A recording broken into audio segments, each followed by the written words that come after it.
ladies and gentlemen, back to Laine's Anime Diaries, and I screwed up. I didn't know that there were 4 series of this show.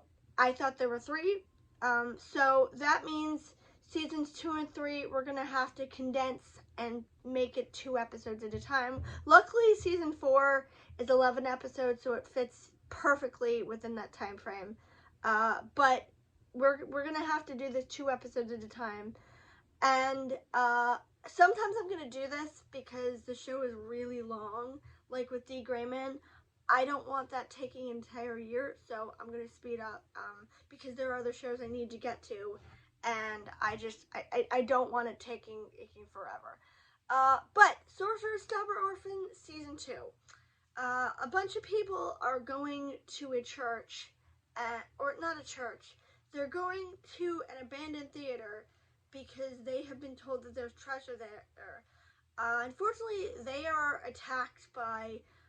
The show never calls them werewolves. Not werewolves. The show never calls them gargoyles, but it's pretty clear they're supposed to be gargoyles, and they start eating them. Meanwhile, our heroes are in typical Orphan Crew fashion arguing over food because they are trying to decide who gets the last piece of meat because Cleo used all of the ingredients they had to make a dinner, and of course it was horrible.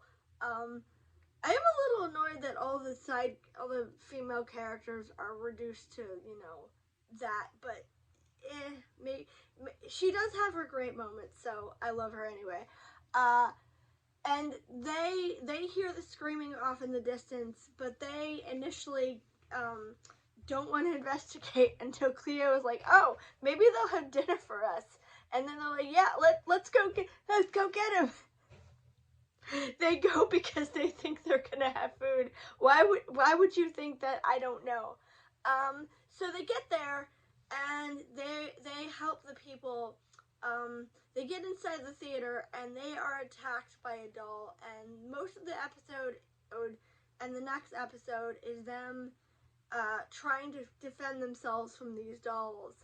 The show does that thing that I hate where the dolls can enslave people, but they don't do anything with it. The person just kind of stands there and does nothing. If you're going to have mind control in a show, use it. Use the person. Have the person attack the group. Cleo has a sword, so have her. Magic has magic. Do something with it. Have them restrain him. Like, do something. It's so infuriating because mind control is one of my favorite niches, and it's so or not niches. One of my favorite tropes, and it's so irritating when a show doesn't use it.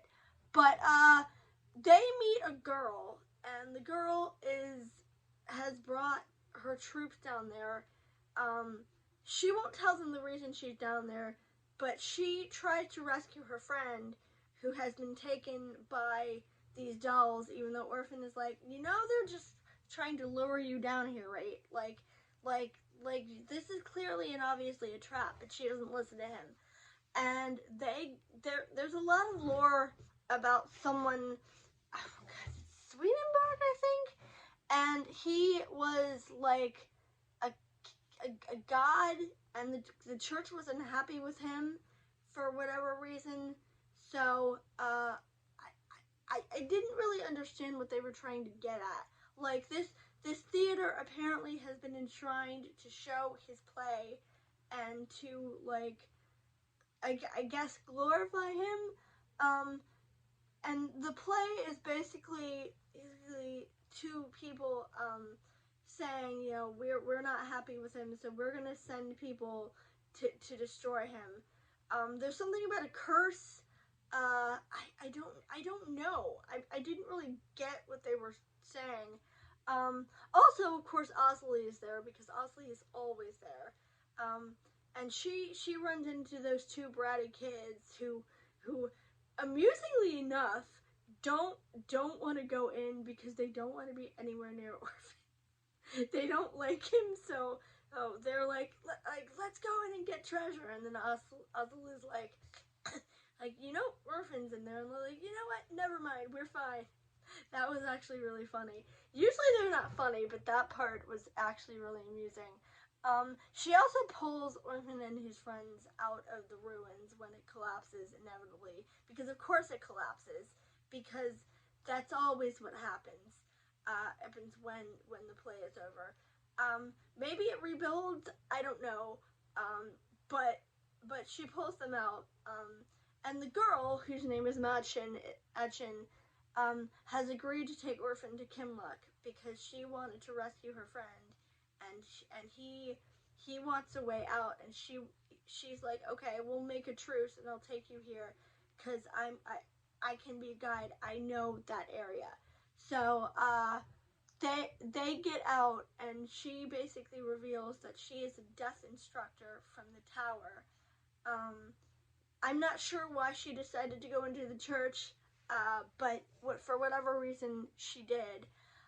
I I also love the fact that Cleo just pwns this thing with a sword, and nobody questions it. Like, where did you get that sword from? She was running around this room, as she says, but still, where did you get this sword from? And nobody asks, and like, that's really funny. Um, so they're finally about to make it to Kimluck. So things are about to get very interesting.